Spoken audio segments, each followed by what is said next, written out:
Hey fam, let's talk tariffs.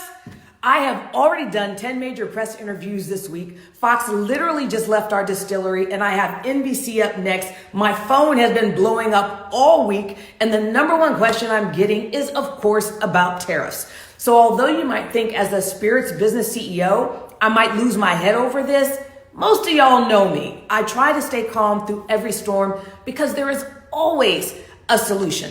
So if you'll go with me and take a step back from all of the political noise that's happening around the tariffs, we can talk about trade and American jobs as well, because that's important. But I also know how short attention spans are on this thing. So I'm going to do something that is so out of character for me, and I've never done this before. So we'll see how this goes, but should be fun. It's a political divide. I'm going to get it on the flow.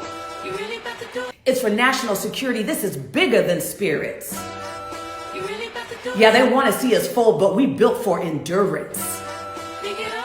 I'm tripping, I'm sliding, I'm riding through the back like bow. Now, for those that need that decoded, let's get into it.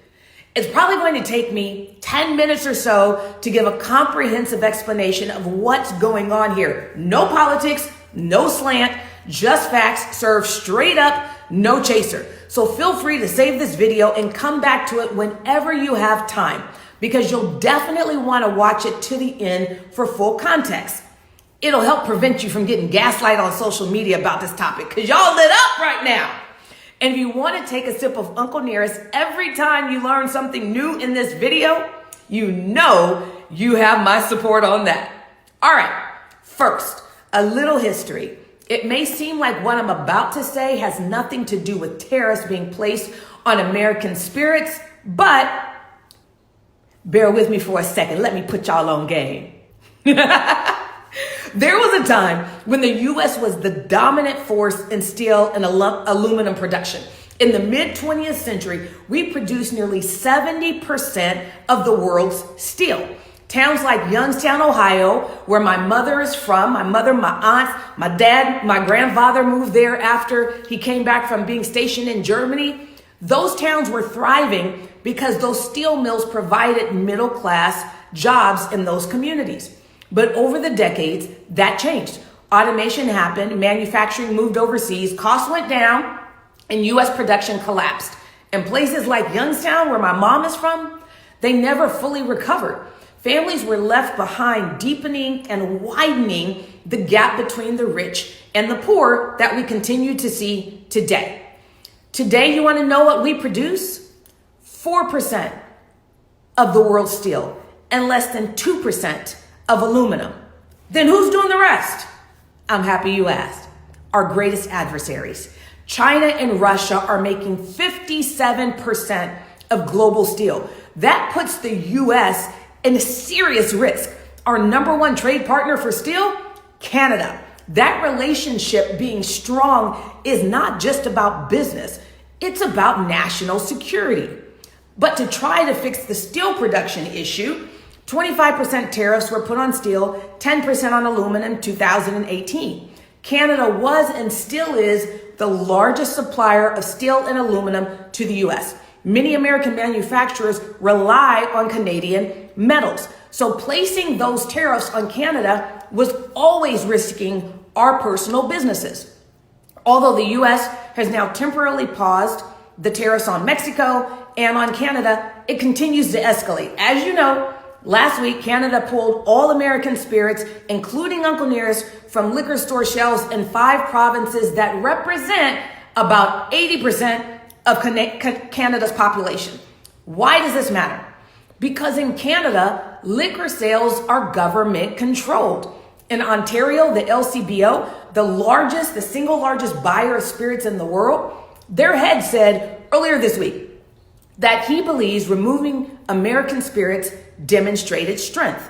But I said it when they first did it, and I'll say it again, even though some passerbys on this page were all up in arms in my comments. I don't care. It was a bad decision. Why? Because if it don't make dollars, it don't make sense. Yes, this move hurts American spirits manufacturers, our farmers, our entire supply chain. but it hurts Canada even more. They've essentially cut off a significant revenue stream by removing American spirits that they've already paid for from us from their shelves. The government-controlled liquor stores generate substantial revenue for the provinces by applying high markups and setting elevated retail prices on alcohol, nearly doubling the retail price compared to what we pay in the US. For example, Uncle Nearest 1884, right up there. It retails for $49.99 here, mostly on shelves between $40 and $45. In Ontario, the largest province in Canada, 115 Canadian dollars, 85 US.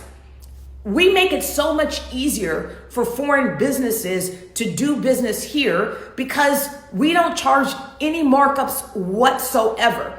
I pay the same thing in all of our open states that everybody else pays, foreign or domestic. Take Crown Royal, for instance.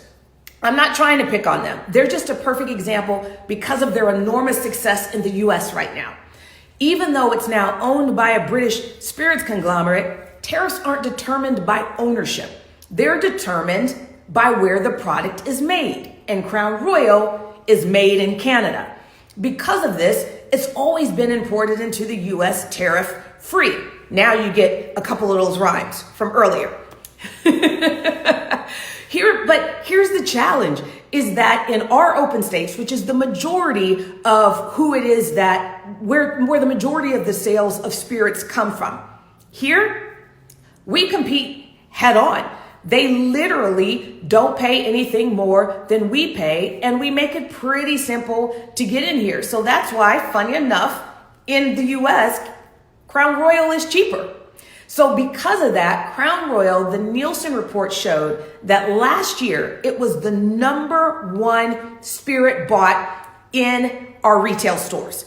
A 26% increase, even while American spirits were dropping drastically. Not Uncle Nearest, because of our regulators, because of our whiskey fam. Thank you, thank you, thank you, thank you, thank you. So incredibly grateful. We grew last year. We're continuing to grow now. But that is not the story of most American spirits right now. So when that 25% tariff on steel went into place, here's the problem. We export roughly 3 times the amount of steel to Canada than we import. So just as them taking American spirits off their shelves hurts them more than it hurts us putting tariffs on their steel hurts us more than it hurts them. Meanwhile, in Europe, stay with me here, on April 1st, the original tariffs that were placed on steel imports that created this retaliatory tariff against American whiskey is set to go back to 50%. A 50% tariff, y'all. That will so greatly impact our industry, much more than Canada, because we ship far more to the EU. The original stated goal of the tariffs was to revive domestic production and jobs here in America. But tariffs never stay contained. They always escalate. And American workers and businesses are caught in the middle of it. And you can guess the #2 item that always gets hit with retaliatory tariffs, second only to agriculture. You guessed it, American spirits, especially American whiskey, because it's one of our most popular exports around the world. Now, I know this video is getting long, but you've stayed with me this long, so keep staying with me because I want to continue to lay this out clearly. Just facts, no politics. We've started at least 6 trade wars since the 19th century. Did you know that? And none of them ended well. In 1930, the Smoot-Hawley Tariff Act, it hoped to protect American workers. So we raised or put tariffs on like 20,000 products that were being imported. So imports dropped by 66%. Cool. However, our exports then dropped by 61%. And we lost so much money, so many jobs. The chicken tax, the chicken tax tariff. Yep, Europe put a tax on us on our chickens. We then put a tax on imported trucks. So 60 years later, We are still driving more costly trucks because of that tariff that happened all the way back then. And the 2018 tariff trade war that we're not really talking about that much right now, but it's the China war. We levied taxes or tariffs on Chinese goods.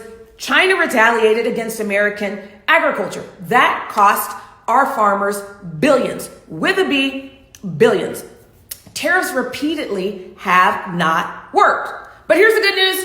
I'm happy you stayed this long, because the good news is there is a better proven way forward: 0 for 0 trade agreements. The U.S. spirits industry has already proven how fair and reciprocal trade works.